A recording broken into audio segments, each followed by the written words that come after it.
বৃহস্পতিবার পবিত্র রাতে কেউ যদি এই দোয়াটি 100 বার পরে, কোনো দিন পৃথিবীর কোনো মানুষের কাছে তার হাত পাততে হবে না। পৃথিবীর সব কিছু তার পায়ের নিচে আল্লাহ হাজির করে দিবেন।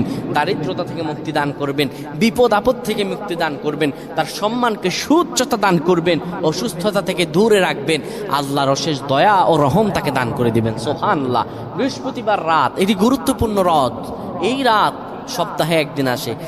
আরবিতে রাত আগে আসে, দিন পরে আসে। সুতরাং বৃহস্পতিবারের যে দিন গিয়ে রাত, এটি বৃহস্পতিবার রাত নয়, এটি শুক্রবারের রাত, এটি জুমাবারের রাত, এটি দোয়া কবুলের রাত, আল্লাহর কাছাকাছি হওয়ার রাত। সুবহানাল্লাহ। এই বৃহস্পতিবার রাত আল্লাহ তাআলা বান্দার দোয়া কবুল করেন।